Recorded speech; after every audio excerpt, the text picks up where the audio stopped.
Salam damai dan sejahtera adalah kebijakan politik luar negeri pemerintah Indonesia untuk mendukung kemerdekaan bangsa Palestina. Alasannya, itu adalah bagian dari amanat konstitusi yang menentang segala bentuk penjajahan di muka bumi. Tapi benarkah ada penjajahan bangsa Palestina? Jika kita mau melihat duduk perkaranya berdasarkan fakta sejarah, sesungguhnya tidak ada yang namanya bangsa Palestina, dan otomatis juga tidak ada penjajahan terhadap bangsa Palestina. Yang ada adalah upaya politik dan kekerasan yang kotor dan bodoh untuk menolak keberadaan negara Israel. Saya sebut kotor karena akarnya adalah niat jahat, dan bodoh karena sudah pasti tidak akan menang. Isu bangsa Palestina tidak lebih hanyalah rekayasa yang dimunculkan untuk menentang keberadaan negara Israel. Dan sayangnya, negeri kita ikut-ikutan terjebak di dalamnya demi solidaritas konyol. Itulah kira-kira garis besarnya. Pada video kali ini saya akan membahas masalah konflik Palestina dan dampaknya terhadap NKRI atas sikap dukungannya terhadap Palestina. Pada bagian pertama saya akan membahas secara ringkas akar masalah konflik Israel dan Palestina. Dan pada bagian yang kedua saya akan membahas dampak buruk dukungan tersebut bagi kesatuan NKRI. Kita sering mendengar bahwa konflik di Timur Tengah adalah karena perjuangan bangsa Palestina untuk merdeka dari pendudukan Israel. Sayangnya ini cuma hoaks. Bangsa Palestina itu sesungguhnya tidak ada saat Israel menyatakan kemerdekaannya. Mereka yang menyebut dirinya orang-orang Palestina tidak lebih adalah orang-orang yang bermukim di wilayah yang disebut dengan Palestina. Mayoritas mereka adalah keturunan Arab, tapi ada juga keturunan Yahudi dan etnis-etnis lain. Selama 2000 tahun sejak bangsa Israel meninggalkan tanah tersebut, entah mengapa, tidak pernah terbentuk sebuah bangsa Palestina yang memiliki identitas budaya dan kebangsaan sendiri. Sebagai kekuatan politik dan militer pun juga tidak pernah ada. Faktanya, tidak pernah ada yang namanya raja atau pemimpin bangsa Palestina sampai dengan pertengahan abad 20.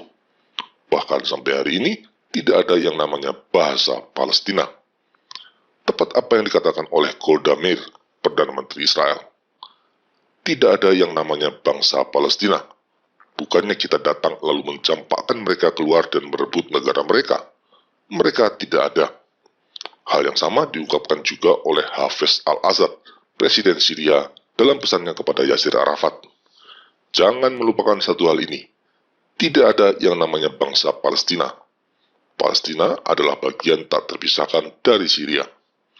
Intinya, Palestina sebagai sebuah bangsa yang memiliki identitas sejarah, budaya, ras, bahasa, atau kekuatan politik tersendiri sama sekali tidak pernah ada sebelum pertengahan abad 20. Itu cuma hoaks yang disuarakan oleh orang-orang yang tidak paham sejarahnya. Ini contohnya. Yasir Arafat pernah mengatakan bahwa bangsa Palestina adalah orang-orang Kanaan yang tinggal di tanah tersebut jauh sebelum bangsa Yahudi. Ini tentu saja tidak benar, karena bangsa Kanaan sudah punah. Ada lagi yang mengatakan mereka adalah bangsa Filistin yang disebut dalam Alkitab. Itu pun juga tidak benar, karena bangsa Filistin tidak lain adalah kaum pendatang Yunani yang menginvasi daerah tersebut sekitar 1000 tahun sebelum kedatangan Yesus, dan mereka juga sudah punah. Yang paling konyol, ada orang yang mengatakan bahwa Yesus adalah bangsa Palestina. Sama sekali bukan. Yesus jelas orang Yahudi dan di zaman itu tidak ada yang namanya orang Palestina. Jadi dari mana nama Palestina berasal? Istilah ini diberikan pertama kali tahun 154 Masehi kepada wilayah Yudea oleh Kaisar Romawi bernama Hadrian yang menguasai wilayah tersebut. Pada masa itu, Kaisar Hadrian yang dipusingkan oleh pemberontakan orang-orang Yahudi membasmi dan mengusir mereka keluar dari wilayah Yudea. Untuk mencegah orang-orang Yahudi datang kembali karena alasan keterikatan mereka terhadap tanah tersebut, wilayah Yudea diberi nama baru dengan mengambil nama bangsa Filistin yang pernah menjadi musuh orang-orang Yahudi. Tanah tersebut selanjutnya diberi nama Syria Palestina. Itulah asal mula penamaan wilayah tersebut menjadi Palestina. Walaupun sebagian besar orang Yahudi sudah diusir dari wilayah tersebut, tetap ada kelompok-kelompok kecil Yahudi yang tinggal di sana berbaur dengan bangsa-bangsa lain, seperti bangsa Yunani, Mesir, Arab, Persia, dan lain-lain. Selanjutnya, wilayah tersebut menjadi tempat tinggal bagi banyak bangsa dan berkali-kali berganti penguasa.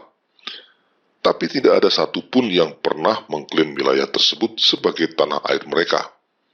Jadi, satu-satunya bangsa yang pernah mengklaim wilayah tersebut sebagai tanah air mereka dengan Yerusalem sebagai ibu kotanya dan bangsa itu masih ada hingga hari ini hanyalah bangsa Yahudi. Itu fakta sejarah. Sepertinya sudah menjadi kehendak Tuhan bahwa tidak ada satupun bangsa yang mengklaim wilayah tersebut sebagai tanah air kecuali bangsa Israel. Adalah Theodor Herzl yang pada tahun 1897 mengemukakan ide tentang adanya negara Yahudi. Gagasan ini kemudian mulai membuat banyak orang Yahudi yang tertarik kembali ke tanah Palestina, tempat nenek moyang mereka berasal. Setelah Perang Dunia Pertama, wilayah tersebut ada dalam kekuasaan Inggris yang merebutnya dari kekhalifahan Ottoman Turki.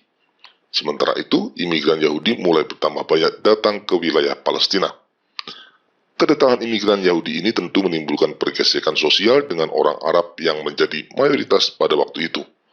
Akhirnya pada tahun 1936, muncullah pemberontakan orang-orang Arab melawan pendudukan Inggris dan sekaligus juga orang-orang Yahudi. Untuk mengatasi pemberontakan tersebut, kemudian Lord William Peel membentuk komisi yang menawarkan kemerdekaan pada dua pihak yang bertikai. Orang Arab akan menguasai 80% wilayah, dan sisanya diberikan kepada Yahudi. Meskipun pembagian ini merugikan, orang Yahudi setuju, tapi orang Arab justru menolak. Dalam ketamakannya, mereka ingin menguasai seluruhnya dan mengusir orang-orang Yahudi. Itu adalah penolakan pertama orang-orang Arab Palestina untuk merdeka. Selanjutnya, sebagai pemegang mandat atas wilayah tersebut, Inggris memberikan kemerdekaan pada Yordania tahun 1946 dan Irak pada tahun 1947. Sedangkan sisa wilayah yang masih bertikai diserahkan pada Liga Bangsa-Bangsa setelah mandatnya habis pada tahun 1947. Sama seperti sebelumnya, pada bulan November 1947, Liga Bangsa-Bangsa menawarkan untuk membentuk dua negara terpisah di wilayah yang bersengketa. Kali ini luas wilayahnya relatif hampir sama karena meningkatnya imigran Yahudi yang datang secara signifikan akibat kekejaman Nazi pada Perang Dunia Kedua. Orang-orang Yahudi setuju pada tawaran ini, tapi orang-orang Arab kembali menolak. Ini adalah penolakan kedua orang Arab Palestina untuk merdeka. Tidak hanya menolak, kali ini orang-orang Arab Palestina dibantu oleh Lebanon, Syria, Yordania, dan Mesir melancarkan perang untuk mengusir orang-orang Yahudi. Hasilnya, mereka kalah dan orang-orang Israel menyatakan kemerdekaan pada tahun 1948. Negara Israel yang baru merdeka ini mencakup semua wilayah yang sudah diberikan kepada mereka menurut mandat Liga Bangsa-Bangsa, ditambah dengan wilayah-wilayah lain yang mereka menangkan dalam perang kemerdekaan, termasuk Yerusalem Barat. Sementara itu, wilayah yang tadinya diperuntukkan bagi Arab Palestina di daerah Gaza dikuasai oleh Mesir, dan di daerah tepi barat dikuasai oleh Yordania. Tapi anehnya, tidak sedikit pun orang-orang Arab Palestina mempersoalkan pendudukan Mesir dan Yordania atas wilayah mereka. Hanya pendudukan oleh Israel saja yang mereka permasalahkan. Ini bukti telak yang menunjukkan bahwa alasan perlawanan orang-orang Arab Palestina bukanlah masalah pendudukan wilayah. Ada faktor lain. Keinginan bangsa Arab untuk mengusir Israel tidak berhenti. Pada tahun 1964, orang-orang Arab Palestina membentuk PLO, Organisasi Pembebasan Palestina, yang salah satu tujuannya adalah untuk menghapuskan negara Israel. Tujuan itu tertulis secara eksplisit di dalam piagam pendirian PLO. Baru tahun 1964 inilah orang-orang Arab Palestina untuk pertama kalinya mengklaim diri mereka sebagai bangsa Palestina. Jadi yang disebut sebagai bangsa Palestina sesungguhnya adalah sebuah bangsa yang lahir pada tahun 1964 dari semangat kebencian terhadap Israel. Ini perlu digarisbawahi karena akan membantu kita memahami mengapa mereka selalu menolak setiap usulan perdamaian. Pada tahun 1967, tiga negara Arab, Mesir, Yordania, dan Syria, merencanakan untuk menyerang Israel. Tapi Israel menyerang lebih dahulu dan secara memalukan negara-negara Arab kalah telak dalam perang 6 hari. Hasilnya, wilayah Israel menjadi 3 kali lipat, termasuk menguasai tepi barat dan Gaza. Israel kemudian menawarkan dua opsi. Yang pertama, mengembalikan Gaza pada Mesir dan tepi barat kepada Yordania untuk perdamaian. Opsi kedua, memberikan kedua wilayah tersebut kepada Arab Palestina yang mulai menyebut diri mereka sebagai bangsa Palestina. Tapi kembali tawaran ini ditolak. Ini adalah penolakan ketiga terhadap kesempatan orang-orang Palestina untuk merdeka. Israel sebaliknya tidak berhenti memberikan kesempatan. Pada tahun 2000, Perdana Menteri Ehud Barak dan Yasser Arafat bertemu di Camp David untuk membicarakan kemerdekaan Palestina dengan menawarkan wilayah Gaza, 94% wilayah tepi barat, dan Yerusalem Timur sebagai ibu kotanya. Tapi kembali tawaran ini ditolak oleh Yasser Arafat yang memilih meninggalkan perundingan dan melanjutkan terorisme. Ini penolakan yang keempat untuk bangsa Palestina mendapatkan kemerdekaan secara damai. Bangsa yang lahir dari kebencian ini memilih untuk terus melakukan teror. Pada tahun 2005, Israel secara sepihak meninggalkan Gaza dan memberikan wilayah itu sepenuhnya pada orang-orang Palestina. Tapi apa yang terjadi? Bukannya mereka mengambil kesempatan itu untuk membangun kehidupan yang damai di Gaza, tetapi malah menjadikan wilayah tersebut sebagai pusat perlawanan dan basis terorisme. Sepertinya, bangsa Palestina memang tidak ingin merdeka dan hidup berdampingan secara damai dengan Israel.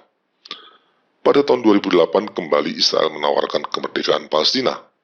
Perdana Menteri Ehud Olmert menawarkan Palestina apa yang sudah ditawarkan di Camp David, ditambah dengan beberapa wilayah lain. Tapi oleh pemimpin PLO Mahmud Abbas, tawaran ini kembali ditolak. Ini penolakan yang kelima dari Palestina untuk mendapatkan kemerdekaannya secara damai. Dari kelima penolakan yang konsisten ini, kesimpulannya cuma satu. Doktrin perjuangan Palestina bukanlah kemerdekaan mereka sebagai bangsa, tapi pemusnahan Israel. Ini doktrin yang sangat jahat dan pasti berasal dari kuasa gelap. Sekarang kita beralih ke Israel. Dari manakah bangsa ini berasal? Kita bisa membaca sejarahnya dalam kitab suci. Berfirmanlah Tuhan kepada Abram, "Pandanglah sekelilingmu dan lihatlah dari tempat engkau berdiri itu ke timur dan ke barat, ke utara dan selatan, sebab seluruh negeri yang kau lihat itu akan kuberikan kepadamu dan kepada keturunanmu untuk selama-lamanya."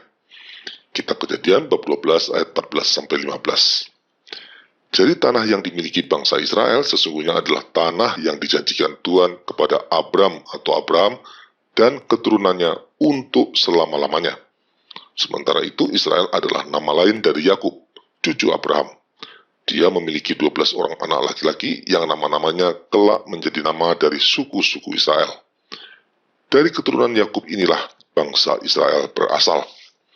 Selanjutnya, kurang lebih 1000 tahun sebelum Masehi, bangsa Israel mendirikan kerajaan mereka dengan Saul sebagai rajanya yang pertama, Daud menjadi raja yang kedua, dan Salomo yang ketiga.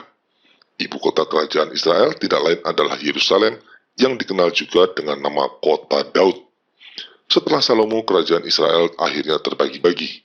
Yang terbesar, Samaria di utara dan Yudea di selatan. Itulah dasar historis dan religius dari keterikatan bangsa Yahudi terhadap negara Israel yang mereka dirikan sekarang. Tidak ada suatu bangsa di muka bumi ini yang punya keterkaitan dengan tanah airnya lebih kuat dari keterkaitan yang dimiliki bangsa Israel terhadap tanah airnya. Sebab Tuhan sendirilah yang memberikan tanah itu secara eksplisit kepada mereka untuk selama-lamanya. Itu fakta yang unik, hanya satu-satunya. Setelah terpencar ke berbagai penjuru dunia selama berabad-abad, mereka kembali ke tanah air mereka yang sudah berubah namanya menjadi Palestina sebagai imigran.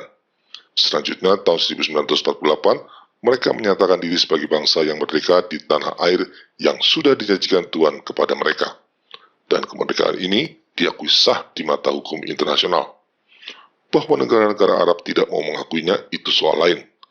Satu hal yang jelas, Tuhan pasti menyatakan kemerdekaan itu sah.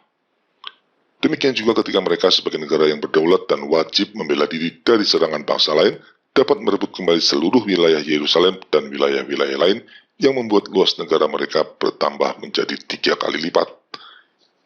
Itu hasil yang didapat pada tahun 1967 melalui peperangan 6 hari yang ajaib. Perhatikanlah bagaimana tangan Tuhan bekerja bagi Israel. Pada saat pembagian wilayah yang diberikan Liga Bangsa-Bangsa tahun 1947, Israel tidak menguasai Yerusalem sama sekali. Tapi karena dipaksa berperang, mereka menjadi negara merdeka di tahun 1948 dengan mendapatkan Yerusalem Barat. Kemudian ketika mereka kembali dipaksa berperang pada tahun 1967, mereka malah berhasil menguasai Yerusalem seluruhnya. Pada perang 6 hari di tahun 1967 itu, mereka dipaksa menyerang lebih dahulu setelah 3 negara yaitu Mesir, Yordania, dan Syria berencana akan menyerbu dan menghapuskan negara Israel. Ada banyak keajaiban yang membuat Israel dapat memenangkan peperangan yang tidak seimbang itu. Ini beberapa contohnya. Serangan udara pertama Israel terhadap Mesir dapat berhasil dengan gemilang karena Mesir tidak dapat membaca pesan bahaya yang dikirimkan Yordania. Penyebabnya adalah secara kebetulan sehari sebelum serangan terjadi, Mesir mengubah sistem pembacaan kode rahasia. Akibatnya, mereka tidak dapat membaca peringatan penting yang dikirimkan oleh Yordania. Sementara itu, seminggu sebelum terjadi perang, Mesir juga mengganti komandan-komandan pasukan di Gurun Sinai dengan orang-orang yang tidak berpengalaman di wilayah gurun. Dan entah mengapa, Presiden Gamal Abdul Nasser mengalami kesulitan dalam berkomunikasi dengan para jenderalnya pada saat serangan terjadi. Kebetulan-kebetulan ini selanjutnya menjadi salah satu kunci kemenangan Israel dalam perang tersebut. Dan ini yang paling mencolok. Perang tersebut berakhir dalam waktu 6 hari dan pada hari ke-7 mereka beristirahat. Ini sebuah kebetulan yang mengingatkan kita pada kisah penciptaan menurut kitab suci, di mana Tuhan bekerja selama 6 hari dan pada hari ke-7 Tuhan beristirahat.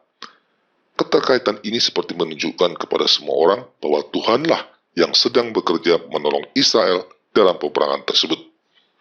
Bahkan dengan melihatnya secara lebih luas, hasil perang yang membuat bangsa Israel kembali menguasai Yerusalem setelah terbuang hampir 2000 tahun lamanya, menjadi tanda bahwa keberadaan negara Israel dan penguasaan terhadap Yerusalem adalah bagian dari rencana Tuhan, yaitu untuk memulangkan bangsa Yahudi yang tersebar kembali ke tanah terjanji.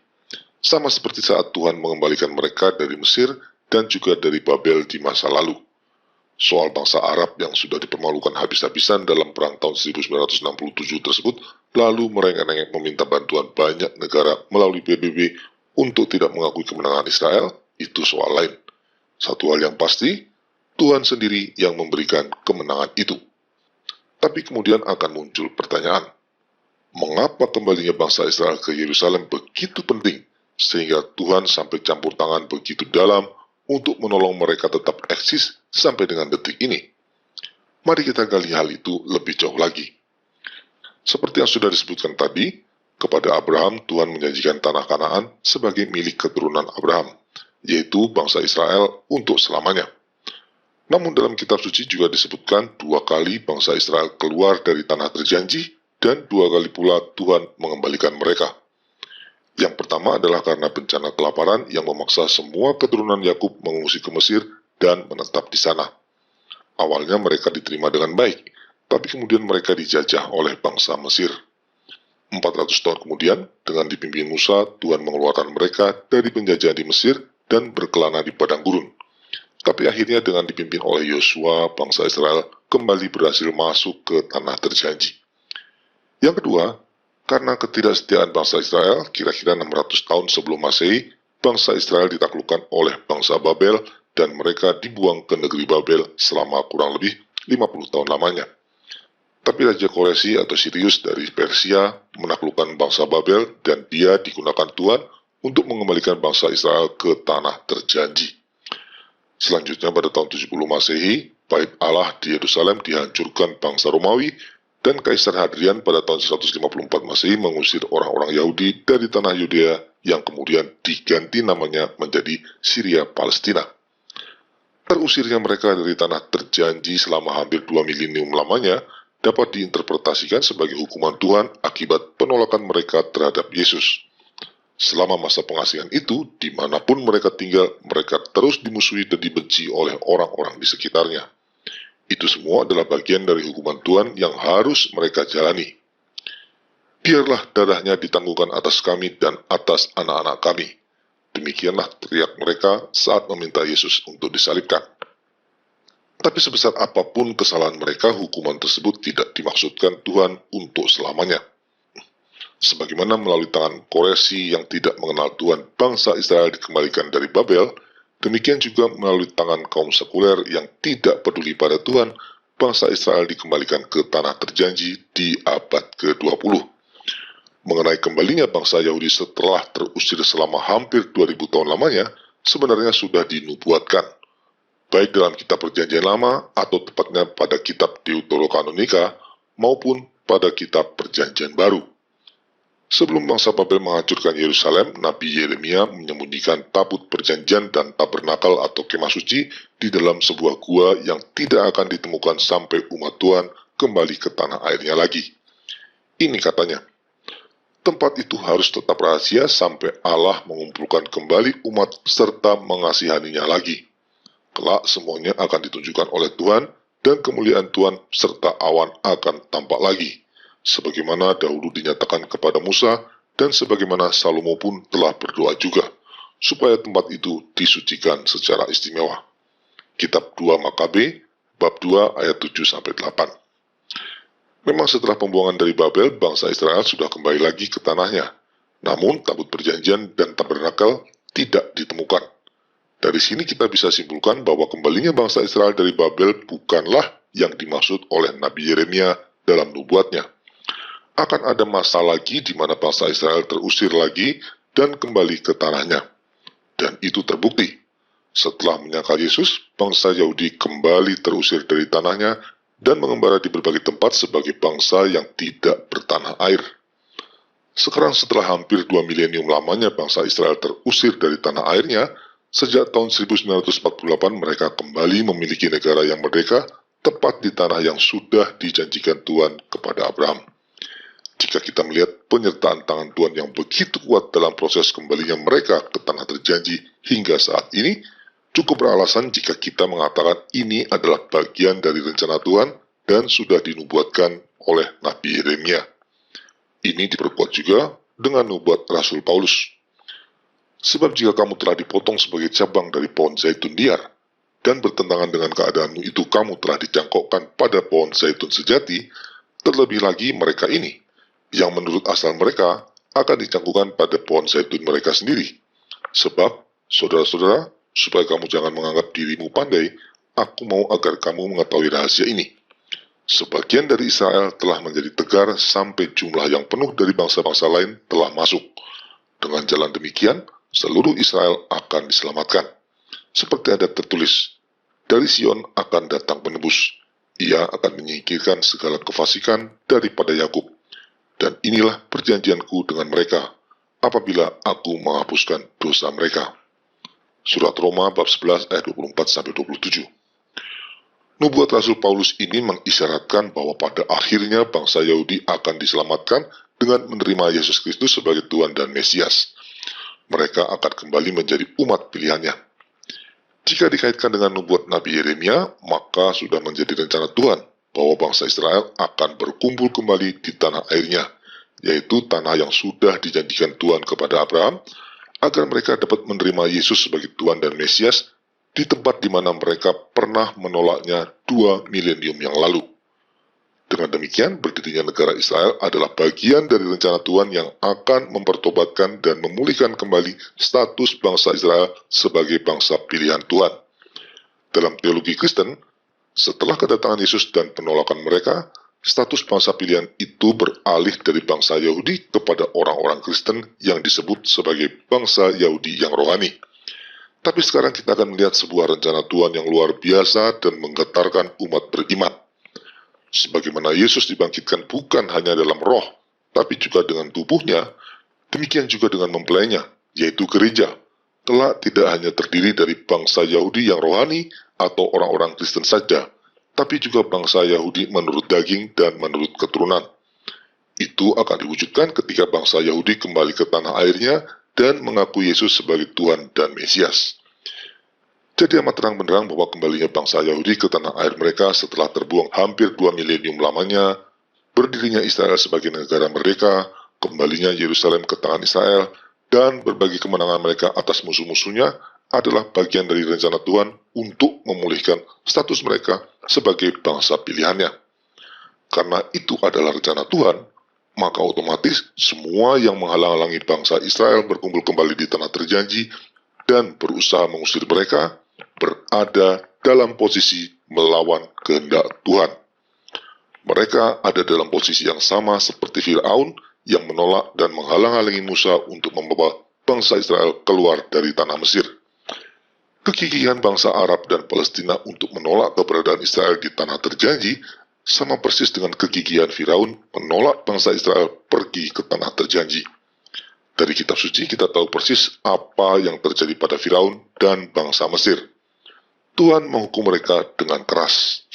Itu juga yang akan terjadi pada bangsa Palestina dan semua bangsa yang mendukung perjuangan mereka.